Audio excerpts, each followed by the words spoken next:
जय श्री कृष्ण, जय गुरुदेव।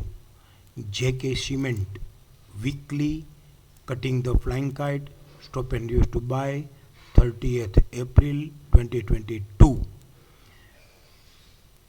PCS 2427 cutting the flying kite with hand symbol, उसका 2427 PCS उसने 7th मई वाले वीक में 2427 लोअर साइड ट्रेड करने के लिए 2354 की ज़रूरत थी और लो हो गया 2390 और close with PCR। Market valid trend reversal sell से down trend continue. DTC dark red हो गया विथ मल्टीपल रेजिस्टेंस हो गया। तो फिर अभी इसका 30 अप्रैल का फॉलिंग 261 2207 से 2000 तक आ सकता है। इसका प्रीवियस बॉटम देखने की कोशिश करें तो स्ट्रॉन्ग बॉटम 2139 ही है। तो ये 2139 से 2086 stop and use to buy with circle है। तो 2139 से एज पर वीकली, जो कि ये 30 अप्रैल का फॉलिंग 261 का एब्सोल्यूट प्राइस भी 2130 ही है। तो शायद ये रेजिस्टेंस से चलता रहे तो फिर 2130 2139 से 2086 तक आ सकता है। एज पर वीकली हमारा एनालिसिस ये प्रूव करता है।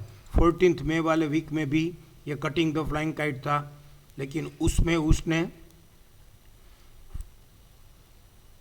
फॉलिंग 38 ही तोड़ा है, फॉलिंग 61 नहीं तोड़ा है। तो इसका फॉलिंग 100 भी 2142 है। तो ये 2139 और 2142 का टारगेट सिमिलर हमको यहाँ वीकली में सब्जेक्ट टू अगर मार्केट रेजिस्टेंस से चलता रहा तो मिलता है सिमिलर टारगेट। अभी मंथली में हम समझने की कोशिश करें तो मंथली में ICFC और straight lower band trade falling 61 था, लोअर बैंड 2312 वो ट्रेड किया है और अभी 2173 उसका FC 100 टारगेट अचीव हुआ है। One type of target without retracement उसने फॉलिंग 100 अचीव कर लिया है। तो क्या ये 2173 तोड़ेगा? 2173 तोड़ेगा तो ही 2149, तो वो 2139 2140 वो भी टारगेट यहाँ पे मिल सकता है।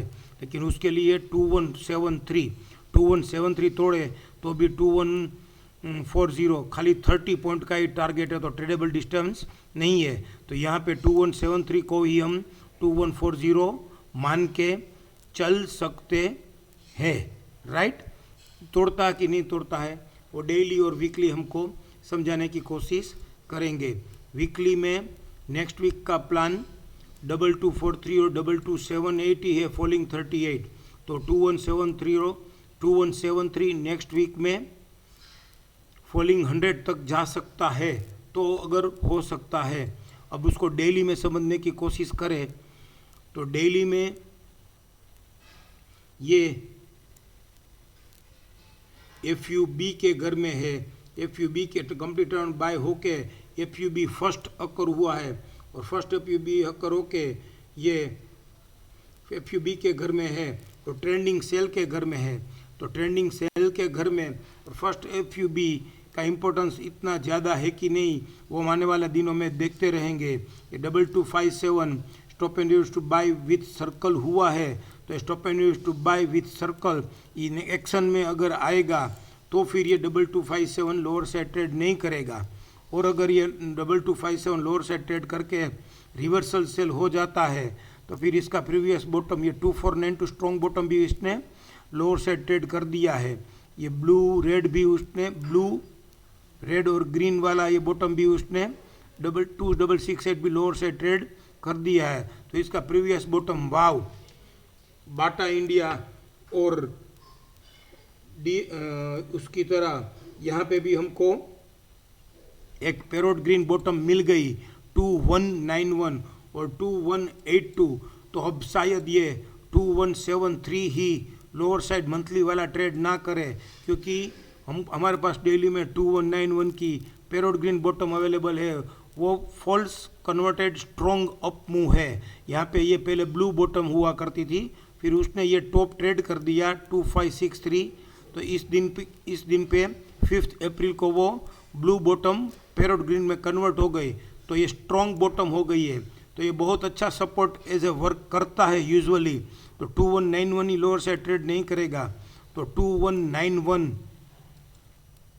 2191 ही देखना पड़ेगा। तो नेक्स्ट वीक में 2191 भी फॉलिंग 100 के साथ ही रिलेटेड हो रहा है। तो सब्जेक्ट टू ये 2191 तक तो आ सकता है, अभी भी इसका क्लोज 2302 है। तो जैसे जैसे ये डेली में अगर ये stop and use to buy with circle 2257 lower से ट्रेड होता है या फिर ICRC खुल के एक्टिव रेजिस्टेंस मिल जाता है, तो ये 2329 को ट्रेड करना नहीं चाहता है, उसका क्लेम्बिंग बाय या BDP तो स्टॉप एंड बाय एक्शन में नहीं आता है और stop and use to buy reversal sell हो जाता है, तो मिनिमम 2191 तक की जर्नी तो एक्सपेक्ट कर सकते हैं। फिर 2191 हमारे यहाँ 30 अप्रैल वाले वीक में हमारा फाइनल टारगेट था 2200 से 2000, 2200 से 2000 तक का टारगेट था। तो 2200 इज इक्वल टू 2191। तो ये टारगेट हमको सब अच्छी तरीके से मैच हो रहा है। अभी आगे मार्केट कैसे चलता है, जेके सीमेंट और कैसे मूव करता है, वो देख के वो समझ के ट्रेडिंग करना चाहिए। फिलहाल टारगेट अप्रोक्स 2191 2200 से 2130 तक का, और बाद में आने वाले दिनों में कैसे वहाँ से बिहेव करता है वो देखना रहेगा। जय श्री कृष्ण, जय गुरुदेव।